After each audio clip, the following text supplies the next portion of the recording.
আজকে আমরা 2024 সালের ইম্পর্টেন্ট কারেন্ট অ্যাফেয়ার্সগুলো জানব, যেগুলো বিশেষ করে আমাদের WBSLST প্রিলিমিনারি যে টেস্ট আছে সেখানে বেশি ইম্পর্টেন্ট। তো সেই কোশ্চেনগুলো আমরা এখানে আজকে ডিসকাস করব। তো প্রথমে কি কোশ্চেন আছে দেখা যাক। বলেছে ইউনেস্কো সম্প্রতি কয়টি জিও পার্কস নেটওয়ার্ক সাইট যুক্ত করার অনুমোদন দিয়েছেন। তো প্রথমে ইউনেস্কো সম্পর্কে আমরা জানবো। ইউনেস্কো এটার ফুল ফর্ম কি সেটা জেনে নেওয়া যাক।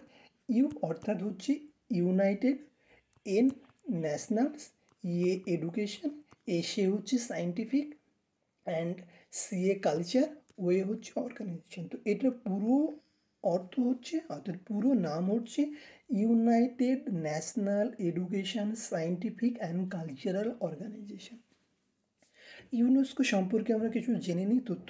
সেটা হচ্ছে ইউনেস্কো যেটা তৈরি করা হয়েছিল 1945 সালে এটা তৈরি করা হয়েছিল।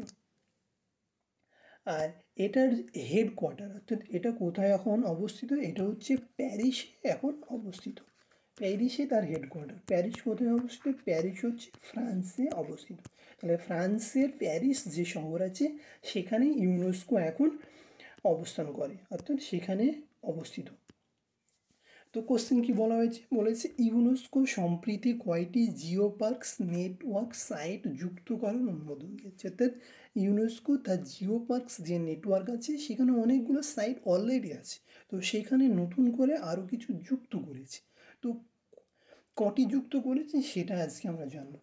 ইউনেস্কো এক্সিকিউটিভ বোর্ড, অর্থাৎ ইউনেস্কো যে এক্সিকিউটিভ বোর্ড আছে has endorse the addition of 18 site to the UNESCO global geoparks network. অর্থাৎ ইউনেস্কো গ্লোবাল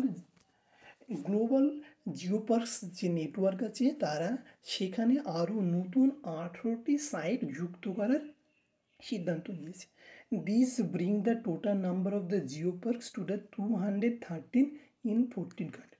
অর্থাৎ সারা বিশ্বের মোট 48টি দেশের মধ্যে এখন total UNESCO geoparks network site কটি, মোট হচ্ছে 213টি। ইউনেস্কো গ্লোবাল জিও পার্কস 2015 সালে তৈরি করা হয়েছিল। তাহলে এই যে গ্লোবাল জিও পার্কস কবে তৈরি করা হয়েছে? 2015 সালে এটা তৈরি করা হয়েছে। যদি কোশ্চেন জিজ্ঞেস করা হয় যে UNESCO global geoparks network কত সালে তৈরি করা হয়েছে, তাহলে আমাদের যে রাইট অ্যান্সার হবে সেটা হচ্ছে 2015। এটি আন্তর্জাতিক তাৎপর্যের ভূতাত্ত্বিক ঐতিহ্যকে স্বীকৃতি দেয়। তো আমাদের যে মেন কোশ্চেন ছিল সেটা বলা হয়েছে যে কটি জিও পার্কস নেটওয়ার্ক সাইট যুক্ত করা হয়েছে। ফার্স্টে বলা হয়েছে যে অ্যাডিশন অফ 18 সাইট। তাহলে মোট কতগুলো সাইট যুক্ত করা হয়েছে? মোট 18টি সাইট যুক্ত করা হয়েছে। তাহলে আমাদের যে রাইট অ্যান্সার সেটা হচ্ছে অপশন সি, 18টি। পরের কোশ্চেন দেখা যাক কি বলেছে। পরের কোশ্চেন বলেছে হকি ইন্ডিয়া 6th বার্ষিক পুরস্কার। অর্থাৎ আমাদের যে হকি আছে, অর্থাৎ হকি ইন্ডিয়া ফেডারেশন যে কমিটি আছে, প্রত্যেক বছর সেরা যে প্লেয়ার আছে তাদেরকে পুরস্কার দেওয়া হয় থাকে। মেল ক্যাটাগরি এবং ফিমেল ক্যাটাগরি দুটো ক্যাটাগরি থেকে দেওয়া হয়ে থাকে। তো কোশ্চেন কি বলেছে, বলেছে হকি ইন্ডিয়া 6th বার্ষিক পুরস্কার 2023 নিম্নের কে বর্ষসেরা পুরুষ খেলোয়াড় পুরস্কার জিতেছেন। অর্থাৎ 2023 সালে কে বর্ষসেরা পুরুষ খেলোয়াড় হয়েছে। প্রথমে কি পয়েন্টগুলো দেখিনি কি কি আছে। বলেছে Hardik Singh and Salima TET won the Balbir Singh Senior Award for the Player of the Year at the Hockey India 6th Annual Award 2023। তাহলে 2023 6th অ্যানুয়াল অর্থাৎ 2023 যে পুরস্কার দেওয়া হবে সেটা হচ্ছে 6তম পুরস্কার। অর্থাৎ এর আগে 5বার দেওয়া হয়েছে, এবার 6তম দেওয়া হচ্ছে। তো 2023 কি হয়েছে, দুজন অর্থাৎ মেল এবং ফিমেল ক্যাটাগরিতে দুজনকে বর্ষসেরা হিসাবে নির্বাচিত হয়েছেন। অর্থাৎ পুরুষ ক্যাটাগরিতে বর্ষসেরা হয়েছেন হার্দিক সিং, আর ফিমেল ক্যাটাগরি অর্থাৎ মহিলা ক্যাটাগরিতে বর্ষসেরা প্লেয়ার হয়েছেন হকি প্লেয়ার, সেটা হচ্ছে শালিমা টেট। আরও কিছু অপশান আছে সেগুলো জেনে নেওয়া যাক। বলেছে hockey India Balbir Singh senior award for the player of the year men category Hardik Singh. তাহলে হচ্ছে মেল ক্যাটাগরিতে বর্ষসেরা বালবীর সিং সিনিয়র অ্যাওয়ার্ড পুরস্কার কাকে দেওয়া হয়েছে? হার্দিক সিংকে দেওয়া হয়েছে। এবং hockey India Balbir Singh senior award for player of the year women, অর্থাৎ মহিলা ক্যাটাগরিতে hockey India Balbir Singh senior অ্যাওয়ার্ডের বেস্ট প্লেয়ার হচ্ছে সালিমা টেট। এছাড়াও কিছু পুরস্কার দেওয়া হয়ে থাকে হকির তরফ থেকে, সেটা হচ্ছে hockey India Baljit Singh award for the goalkeeper of the year, অর্থাৎ ভারতের যে হকি টিম আছে তার মধ্যে বর্ষসেরা যে গোলকিপার আছে তার নাম তাকে এই অ্যাওয়ার্ডটা দেওয়া হচ্ছে। সে বর্ষসেরা গোলকিপার হয়েছে PR শ্রীজেশ। এছাড়া পুরস্কার দেওয়া হয়ে থাকে সেটা হচ্ছে ডিফেন্ডারকে। তোমরা সবাই জানো যারা ফুটবল খেলা দেখো, সেখানে গোলকিপার থাকে, অ্যাটাকার থাকে, ডিফেন্ডার থাকে, বিভিন্ন প্লেয়ার থাকে। ডিফেন্ডার অর্থাৎ যারা ডিফেন্ড করে তাদেরকে ডিফেন্ডার বলা হয়ে থাকে। তো ডিফেন্ডারকেও এই অ্যাওয়ার্ড দেওয়া হয়েছে। তো হকি ইন্ডিয়া পারিষদ Singh award for the defender of the year, অর্থাৎ বর্ষসেরা ডিফেন্ডার প্লেয়ার হিসেবে নির্বাচিত হয়েছেন হারমানপ্রীত সিং। তাহলে হারমানপ্রীত সিংকে কী হয়েছে? বর্ষসেরা ডিফেন্ডার হিসাবে নির্বাচিত করা হয়েছে। তো আমাদের কোশ্চিন ছিল যে হকি ইন্ডিয়া বর্ষসেরা পুরুষ খেলোয়াড়কে, তাহলে আমাদের কে হবে? হার্দিক সিং। হার্দিক সিংকে বর্ষসেরা প্লেয়ার হিসেবে নির্বাচিত করা হয়েছে। কোশ্চেন 3 দেখা যাক কী আছে। বলেছে নিম্নের কোথায় সম্প্রতি প্রথম রেইনবো ট্যুরিজম কনফারেন্স আয়োজিত করা হয়েছে? অর্থাৎ সারা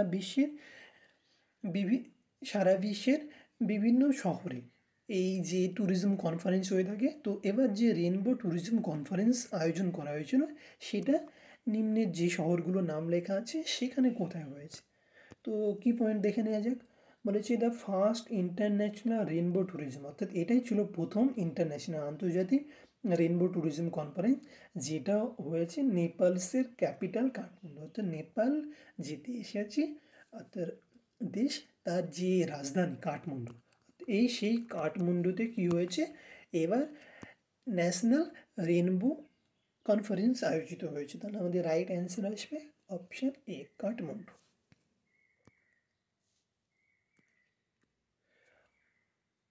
কোশ্চেন 4 দেখা যাক কী বলেছে। বলেছে সাগর কবচ সামুদ্রিক নিরাপত্তা মহড়া নিম্নের কোথায় আয়োজিত হয়েছে সম্প্রতি? অর্থাৎ খুব 2024 সালের কথা বলা হয়েছে। 2024 সালে অর্থাৎ সাগর কবচ সামুদ্রিক নিরাপত্তাটা আমাদের যে নেভি আছে,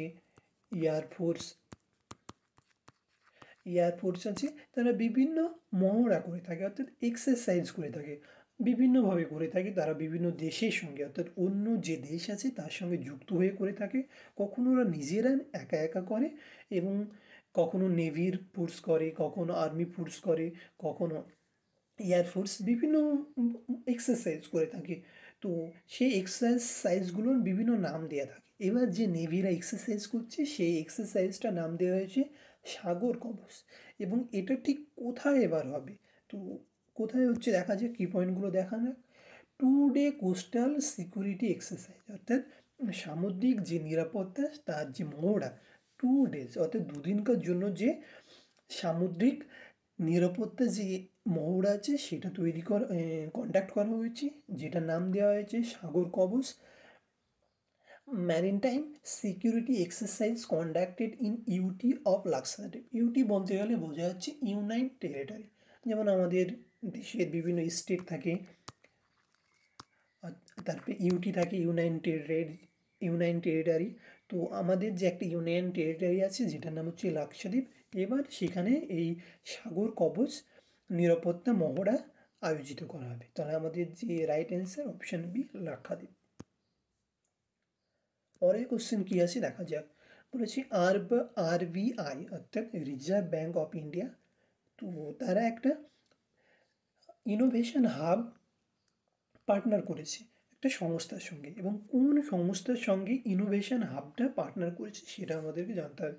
ফার্স্ট অপশান নাবার্ড, তারপরে ইসরো, DRDO, সিভি, এগুলো তো জানো। ইসরো হচ্ছে আমাদের মহাকাশ সংস্থা, অর্থাৎ মহাকাশের স্যাটেলাইট, তারপরে চন্দ্রযান বিভিন্ন জায়গা ইসরো ইসরো এটা। এবার তারপরে আসছে DRDO হচ্ছে আমাদের আর্মির যে সংস্থা, যিনি মিসাইল বিভিন্ন জিনিস আর্মিদের জন্য তৈরি করে থাকে, তিনি হচ্ছে DRDO। আর সেবি হচ্ছে আমাদের যে স্টক মার্কেট অর্থাৎ শেয়ার বাজারের যে সংস্থা, তিনি কন্ট্রোল করে থাকে। আর একটা হচ্ছে নাবার্ড হচ্ছে গ্রাম গ্রাম্য উন্নয়ন অর্থাৎ গ্রামের বিভিন্ন জিনিসের উন্নয়ন ক্ষেত্রে ডেভেলপমেন্টের জন্য এই সংস্থাটা কাজ করে থাকে।